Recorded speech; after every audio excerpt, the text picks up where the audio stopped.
nouvelle interview. L'interview. Alors oui, nous vous présentons Maxime Croiset. Qui est Maxime Croiset? Alors Maxime Croiset, déjà je vais le dire directement, je vais dire les termes. Médaillé d'or au championnat du monde des arts et de la performance en magie à Los Angeles. Et donc tout d'abord, on va un peu essayer de retracer un peu ton parcours. Donc comment en fait tu as découvert la passion pour la magie? Parce que de base, tu as un peu un parcours atypique où tu enchaînes les études plus la magie. Donc tu peux un peu nous expliquer le début de ton parcours? Ouais, avec plaisir. J'ai commencé la magie après Mareto. Je suis parti un an en Angleterre et j'avais 17 ans. Et pour sortir en boîte de nuit, il fallait avoir 18 ans. Du coup, il fallait que je trouve un moyen pour sortir en boîte avec mes copains. Et du coup, j'ai commencé à faire 2-3 tours de magie, mais des trucs assez basiques. Un peu des boîtes de magie, des jeux de cartes truqués qui existaient à l'époque. Et puis, pendant le Covid, justement, là, j'ai commencé à retrouver un peu ce que j'avais acheté. Et là, j'en ai fait mais non-stop, tout le temps. Je travaillais pour l'UNIF pour mes examens la journée et puis le soir jusqu'à 5h du mat je faisais de la magie et donc j'ai commencé comme ça directement. Donc ouais, pour répondre à ta question, désolé, avec mes études du coup oui j'étais encore quand j'ai commencé c'était pendant mon bachelier et donc là je combinais justement les deux, donc la magie et mes études, donc voilà. Ouais, c'est ça. Et est-ce que tes études, on va dire, t'aident aussi à réaliser certains tours de magie ou pas, ou pas du tout? C'est plus l'inverse, plus la magie m'a aidé à réussir mes études, Ah ouais? clairement, parce que à chaque présentation que j'avais à l'UNIF, je faisais toujours de la magie dedans aussi. Et du coup, quand j'avais 15 minutes à combler pour mes présentations, je faisais du coup 15 minutes de magie. C'est super malin. Mais donc ouais, donc c'est pas mal, ça m'a aussi aidé et puis ça rendait aussi mes présentations plus intéressantes et plus fun aussi. Et tu donc, faisais des tours au videur alors pour qu'il te laisse rentrer, c'est ça, ouais. Le deal c'était si j'arrive à les bluffer, ils me laissent rentrer, sinon je rentre à la maison. C'est ça, vraiment? Ah vraiment, c'est vraiment ça quoi. Et t'es pour rentrer? Je suis rentré, ça a servi 2-3 fois et puis j'ai vite laissé tomber parce qu'ils étaient pas fans, donc voilà. Ok, très bien. Attends, c'est trop bien. Mais du coup aussi, puisque j'ai envie absolument de parler de ton aventure à Los Angeles. Alors déjà, comment est-ce que tu as été comment est-ce que tu as été convoqué pour faire cette aventure en fait? Tu savais pas il y a un an. C'est comment qu'ils t'ont pris en fait? En fait, si tu veux, donc c'est une compétition, c'est un peu comme les JO, donc les Jeux Olympiques, pour tout ce qui est art du spectacle. Et donc en fait, chaque pays part avec une délégation. Ah, okay. Donc avant de partir à Los Angeles, on avait d'abord une sélection nationale pour créer une équipe de Belgique. Et j'avais vu une pub sur Facebook qui faisait des auditions un dimanche. Et sur un coup de tête, je me suis dit écoute, j'ai rien à perdre et je vais aller tenter l'aventure. Ouais. Et donc j'étais présenté un numéro de quelques minutes et suite à ça, j'étais pris. Et donc je suis parti là-bas en me disant écoute, j'ai rien à perdre, voilà, on y va et puis ça va être génial. Et c'était génial. On était à 1500 personnes dans un hôtel, un peu aussi un hôtel conférence, avec dans chaque salle plein de spectacles, plein d'auditions. Donc c'était une ambiance qui était géniale. C'est ouf, parce qu'en plus c'est la première fois que la Belgique participait en fait, on va dire, ce championnat existait déjà avant ou c'est la première année? Le championnat existait déjà avant, ça fait plus de 20 ans, je crois, ou 15-20 ans. Je dis pas de bêtises, il faut les checker. Mais c'est la première année qu'il y avait une équipe de Belgique. En fait, avant, ils avaient fait une équipe, je crois que c'était Benelux.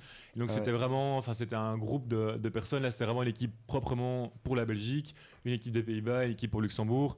Et donc, avant, ils étaient que quelques personnes. Maintenant, c'était vraiment une vraie délégation. On était à 17 avec des groupes de danseurs, il y avait des chanteurs, il y avait des comédiens, il y avait vraiment de tout. Et des magiciens aussi, du coup. Trop bien. Et en fait, comment tu t'es entraîné en fait pour faire ce championnat? Tu t'entraînes un peu différemment, non, que d'habitude? Ouais, à ce moment-là, oui. Pardon, les semaines, non, mais je veux dire les semaines avant, c'était un peu le stress, non, de participer à ça. Je veux dire, t'essayes de voir 2 tours de magie, on va dire. Le vrai challenge, c'était qu'on avait droit qu'à 1 minute 30 sur scène là-bas, ce qui est vraiment rien. Pourquoi? Parce qu'on était 1500 personnes à passer, donc pour faire 10 minutes par personne, on va rester un mois là-bas, quoi. Ouais. Donc il fallait vraiment que ce soit 1 minute 30 et que ce soit vraiment rodé. Et donc là-bas, on était vraiment jugé sur la capacité à faire le show. Donc c'était vraiment, il fallait que ce soit visuel, impactant et efficace, quoi.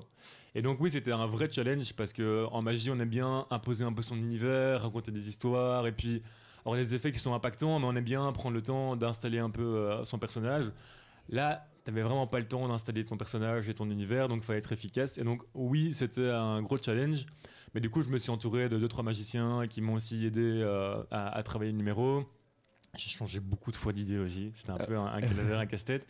Mais donc oui, on y va avec une pression supplémentaire, mais en même temps on présente un truc qui est qu'on connaît et qu'on sait qu'on espère qu'il va plaire en tout cas.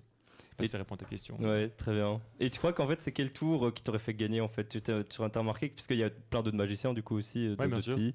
Et tu crois que c'est quel tour en fait qui t'a vraiment fait. Tu penses qui t'a fait gagner en fait Mais en fait, j'ai présenté le même tour. Donc, si tu veux, tu as d'abord il y avait l'audition, on présente notre numéro. Et sur base de ça, il y a une sélection qui est faite pour accéder aux demi-finales et puis finales et autres. Et donc, en fait, c'est sur base de ma prestation aux auditions, avec le score que j'ai obtenu, ils m'ont octroyé directement la médaille d'or du coup. Mais donc, c'est avec un tour que j'ai présenté, et que pour l'instant, je n'ai encore pas divulgué parce que je le garde pour mon spectacle que j'écris. Comme ça, je le fais en avant-première et ça me sert aussi de... C'est un truc que toi, t'as créé? Oui, alors oui, c'est un effet qui existait déjà en magie aussi, mais je l'ai vraiment mis à ma sauce. Et donc, finalement, oui, je l'ai créé parce que je l'ai adapté à ma façon et je l'ai présenté d'une façon différente. On a fait des recherches avec des copains magiciens pour être original et donc voilà. Ah, c'est trop fort. J'ai une petite question aussi. Je me demandais au niveau. Est-ce que c'est assez mixte ou pas au niveau de la magie entre filles et garçons? Ou c'est quand même très masculin? Je sais pas. Ça reste un milieu historiquement très masculin et il y a beaucoup d'hommes en magie, mais il y a de plus en plus de femmes magiciennes aussi, des magiciennes. De plus en plus. Il n'y en a pas assez, ça c'est sûr. Mais historiquement, c'est vrai que la magie a souvent été un milieu très masculin. T'as un peu l'image cliché, je prends un exemple typique. Souvent, c'était l'assistante qu'on coupait en deux, de façon cliché. Oui. Et puis, il y a eu vraiment, du coup, cette tendance où ça s'est inversé. C'était le magicien qui se faisait couper en deux par son assistante, dans tout ce qui était grande illusion. Mais maintenant, c'est vrai, dans la magie moderne, la magie d'aujourd'hui, il y a de plus en plus de magiciennes qui sont en plus très fortes, qui sont géniales. De plus en plus, beaucoup en Amérique, en Angleterre aussi, en France et en Belgique aussi. Donc voilà, mais on attend que ça, quoi. Encore plus de magiciennes. Donc voilà. Attends, dernière petite question en rapport avec donc Los Angeles. Comment tu te sentais quand tu as remporté la médaille d'or? Est-ce que tu as directement réalisé? Tu étais sur un petit nuage Je m'y attendais. Enfin, en même temps, en fait, c'était génial. Je savais que ce que j'avais fait, j'étais super content d'avoir fait ce que j'avais fait. Mais en partant là-bas, je savais pas à quoi m'attendre vraiment. Et donc, non, c'était génial parce que non seulement l'expérience était dingue. Et donc voilà, on avait quand même beaucoup bossé le numéro. Donc, j'étais quand même super content du résultat et que ça a plu. Le fait d'avoir gagné médaille d'or à Los Angeles, bon, c'est quand même assez cool comme sentiment. Franchement, c'était génial. Voilà, c'était incroyable. Et en plus de ça, c'est aussi gai parce que c'est un peu une validation de la part du jury qui est quand même des gens, enfin, ce sont des gens qui sont quand même des professionnels du milieu artistique. C'est quand même des agents, des producteurs, des réalisateurs de plein de milieux différents. Et donc, c'est aussi quand même assez chouette de voir qu'on a quand même une validation professionnelle et ça fait plaisir. Franchement, c'est gai, quoi. Ouais, parce qu'en plus c'est à Los Angeles, quoi. Donc c'est pas comme si c'était à Louvain-Neuve. Là c'est encore mieux, c'est à Los Angeles. Et en fait, est-ce que maintenant on va un peu parler de toi? Donc est-ce que tu as un tour de magie de base que tu réalises non-stop? Enfin, sans dévoiler le secret, est-ce que tu as un tour de magie type que tu adores réaliser Ouais, il y a des tours. T'as un point fort quand même, non En fait, si tu veux, t'as plusieurs catégories dans la magie. Enfin, je vulgarise un peu ça pour que ce soit plus simple à comprendre. Moi j'ai commencé avec la magie de close-up, c'est de la magie de proximité. Donc c'est de la magie avec des objets de tous les jours, comme je pourrais faire de groupe en groupe ou dans des restaurants ou entre copains. Et donc là, il y a des effets que j'adore faire. J'ai commencé avec les cartes. Oui, il y a des effets forts que je refais tout le temps. Mais un effet en particulier, je pense pas. Après, oui, il y a peut-être 4-5 effets qui sont peut-être un effet de carte, un effet avec un bic, un effet avec un biais, que j'apprécie vraiment plus que les autres, et donc je vais refaire beaucoup plus souvent pour ce type de magie. Et après sur scène, il y a des numéros qui sont quand même liés à faire, mais il n'y a pas un plus particulièrement que d'autres, je pense. C'est vraiment, ça dépend, vu que j'ai un style où j'aime bien toucher un peu à tous les styles de magie. Donc voilà. Parce que ça te demande beaucoup d'entraînement aussi. Enfin, je veux dire, il y a eu le confinement. Tu crois que c'est ça qui t'a aidé, on va dire, à vraiment te lancer à fond Honnêtement, franchement, en toute honnêteté, je pense que s'il n'y avait pas eu le confinement, je serais peut-être pas en train de faire de la magie non-stop et j'aurais peut-être pas finalement accroché autant à la magie parce que oui, je faisais un peu de magie pour sortir en boîte de nuit, voilà, mais après j'ai arrêté complètement et c'est pendant le Covid où j'ai vraiment retrouvé parce que j'avais comme tour de cartes et comme bouquin, et là je suis devenu vraiment un passionné de magie, mais j'étais addict à la magie non-stop, et donc j'ai eu le temps de m'entraîner, le temps de découvrir la magie, le temps d'apprendre plein de nouvelles choses et de construire plein de numéros pour pouvoir après directement les présenter en sortant du Covid. Donc sans le Covid, je serais peut-être pas là aujourd'hui, franchement. Donc voilà. Si tu devais dire quelques qualités que doit avoir un bon magicien, tu dirais quoi, toi? C'est pas la première, mais il faut être patient, ça c'est sûr. Ah oui. Parce que c'est des heures devant son miroir à faire la même technique, à s'auto-bluffer, mais c'est beaucoup de temps tout seul avec son miroir, ça c'est sûr. Il faut être passionné parce que ça demande beaucoup de patience aussi. Il faut. Il y a être manuel à fond, non? Pas que, franchement. Alors oui, il y a tout l'aspect technique, mais il y a aussi. Tu peux avoir une très bonne technique, mais si tu présentes ton tour de façon horrible, ton tour n'a aucun sens. Donc il faut être curieux aussi, je pense, parce que la magie, c'est un art. Moi, je trouve que c'est un art complet dans le sens qu'il y a la technique, il y a la présentation, il faut la psychologie, il faut savoir écrire des vannes aussi parfois. Ouais. C'est un tas de choses, donc c'est un art qui est vraiment complet. Mais donc les qualités, ce serait donc curieux, patient. Il faut quand même garder un peu cette âme d'enfant aussi, quoi. Faut pas avoir peur du ridicule et il faut aussi oser explorer plein de choses. Et penser hors de la magie aussi. Donc voilà. Parce que en fait, je me demandais comment est-ce que tu trouves toutes ces inspirations pour à chaque fois, on va dire, changer de tour, parce que ça doit pas être facile tous les jours. Tu vas parfois être en manque d'inspiration, je veux dire.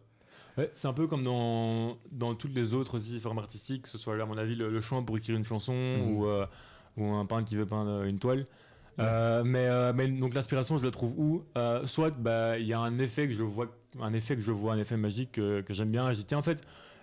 J'aime bien cette idée de cet effet-là, mais je ferais ça différemment. Et donc, je vais aller m'inspirer de choses qui existent, mais aussi de choses qui n'existent pas, parce que parfois j'ai des idées en me disant tiens, en fait, je pourrais faire disparaître ce truc et le faire apparaître dans une orange. C'est trop bien. Ah, c'est trop bien, c'est une trop bonne idée. Donc, je vais essayer d'aller dans mes bouquins ou dans ce que j'ai comme ressources magiques, on discute avec des copains, et essayer de trouver justement comment est-ce que je pourrais faire disparaître un téléphone, le faire apparaître dans une orange. Donc, je vais commencer à gratter plein d'idées. Et il y aura peut-être 100 idées qui seront nulles et il y a peut-être une idée qui sera bonne. Donc l'inspiration, c'est dans la magie, mais aussi en dehors de la magie, en regardant des films, des séries, en écoutant de la musique, en étant dehors. Parfois, c'est bêtement sous la douche ou quand je suis en voiture. Voilà, j'ai des idées un peu typiques ou sympas où je me dis, ça vaut la peine d'aller creuser, quoi. Ça me fait beaucoup rire le mot ressources magiques. Ouais. Grimoire. On se retrouve dans une cave pour. Mais oui, les ressources magiques, c'est un terme que j'utilise beaucoup, c'est vrai, mais ça fait un peu grimoire. Mais en fait, il y a beaucoup de bouquins en magie. Alors oui, tu peux apprendre la magie sur Internet. Mais ça va être vite des petits tours de cartes et c'est très restreint. Mais il y a beaucoup de bouquins en magie. Donc soit c'est des bouquins de théorie, ou c'est des pensées sur la magie, ça peut être plein de choses différentes, ou alors des personnes qui finalement parlent de leur répertoire, de leur carrière et expliquent des choses et après on en ressort ce qu'on veut, quoi, au final. On prend un effet là-bas. C'est quand même essentiellement sur le détournement d'attention ou pas, quand même? ça joue beaucoup, et il y a des magiciens qui ont basé toute leur carrière que sur l'étude de cet aspect-là, quoi. Mais oui, on peut s'en sortir avec beaucoup de choses avec le détournement d'attention, ça c'est sûr. Et attends, et la réaction des gens, parfois tu vas avoir des réactions épiques, non? Comment tu fais pour rester sérieux alors que tu vois la réaction des gens C'est pour ça que je fais ce métier. C'est génial. C'est pour ça que j'ai commencé la magie aussi. C'est les réactions. Il y a tout. Il y a des gens qui sont énervés. Il y a des gens qui pètent des câbles. Il y a des gens qui ont envie de comprendre. Il y a des gens qui sont juste bluffés et qui n'ont pas les mots. Il y a des gens qui n'ont pas de réaction parce qu'ils s'en foutent complètement. mais c'est rare, mais il y en a comme ça aussi. Mais c'est très rare. Mais non, mais c'est ça qui est génial. On ne connaît pas les gens, on peut passer juste 10 secondes ensemble parce que je fais un effet visuel rapide et direct, on brise la glace et donc il y a déjà un. Il nous l'a fait tout à l'heure en plus. Il nous a bien eu tout à l'heure. On comprend pas, moi je suis toujours en train de cogiter. T'as fait un tour? Ah ouais, j'ai pas vu. C'est insupportable, c'est ça que c'est énervant en fait. Et attends, en fait, je me posais aussi la question, est-ce que t'as déjà raté un tour et t'as fait semblant de rien devant un public et genre t'as réussi à rebondir sur le fait que t'avais raté? T'as jamais eu L'avantage d'un magicien, c'est qu'on est les seuls à connaître la fin d'un tour. C'est ça, ouais. Du coup, ça arrive que des choses se passent pas comme prévu, ça c'est sûr. Comme dans partout sur scène aussi, quoi. Quand on fait du stand-up aussi ou peu importe. Mais après, il y a toujours des portes de sortie. Il faut trouver toujours. Et c'est là, parfois, on a les meilleures idées. Au final, quand on a 10 secondes pour réfléchir, pour trouver une porte de sortie. Donc oui. Parce que c'est assez stressant, c'est que si on a un coup là, tu vois que ton tour se déroule pas comme prévu. En même temps, c'est stressant, en même temps, c'est génial. Parfois, on a les meilleures idées, parfois les pires. Mais non, mais ça arrive parfois. Mais c'est rare, mais ça arrive. Et t'as un public un peu cible en fait, parce que devant les étudiants, tu fais devant plutôt des adultes en fait, c'est ça En fait, je fais de la magie pour tout public, je dirais. C'est vrai qu'elle se prête moins, à mon avis, de ce que je fais sur scène, se prête moins pour les jeunes enfants, ça c'est sûr. C'est pas beaucoup de magie, enfin, qui soit spécialement fait pour les enfants. Mais oui, pour des jeunes, pour des adultes aussi.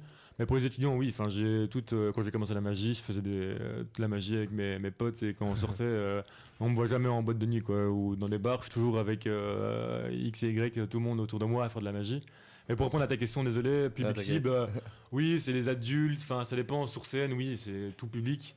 Et puis après, dans tout ce qui est événementiel, bah oui, c'est chez les privés ou en entreprise, mais ça varie. Enfin, la magie, c'est tout public aussi, quoi. Ouais, c'est ça qui est cool, donc voilà. Où est-ce qu'on peut te retrouver d'ailleurs en plus, toi? C'est ce que j'ai demandé, mais c'est bien. Je peux rappeler. Vif. Alors pour l'instant, vu que je suis entre les deux là, pour l'instant entre la fin de mes études que j'ai fini, je vais avoir fini en avril. Et maintenant, donc ce que j'ai, c'est un truc qui s'appelle le Mystery Cabaret. C'est un cabaret magique. Donc en fait, on est 4 magiciens, chaque fois avec un guest. On est chacun plus ou moins une demi-heure sur scène, un peu comme une soirée comedy club, au Petit Chaperon Rouge à Bruxelles. Donc c'est le 30 mars, le 21 mai et le 12 juin. On est sold out pour les 2 premières dates, mais il y a encore des places pour le 12 juin. Donc voilà, et je serai au Champ des Halles le 21 mars avec un spectacle avec 4 magiciens aussi, où là c'est plus de la magie de close-up, donc de proximité. Et donc voilà, mais il y a plein de belles choses à venir l'année prochaine. J'ai plein de projets de spectacles et autres qui vont se faire, mais pour ça je vous invite à me suivre sur les réseaux. Sur Instagram, tu peux dire ton compte Insta, du coup. Je suis sur Instagram au nom de Maxime Croiset, ou sur Facebook Maxime Croiset aussi. Mais donc voilà, je vous invite à me suivre pour avoir de nouvelles et tout ce qui va s'en suivre par la suite. Bah, on a trop hâte de te suivre dans toutes tes aventures. C'est ça que t'es un peu assez inspirant, quoi. Tu vois, genre t'as commencé, on va dire, un peu tard la magie, mais finalement t'as cru en ton rêve et t'as continué et puis t'as percé, on va dire. Rien n'est impossible, hein, c'est ça la magie. Ouais. Donc, ouais. Ça va, ben merci beaucoup. Je sais pas si vous avez d'autres questions à poser. Non, je trouve que c'est bien. C'est très clair. Ben merci, c'était super chouette. Écoute, merci à vous. Merci beaucoup. Venu, hein. Avec grand plaisir. Merci. Parfait, et on se quitte maintenant avec Imagine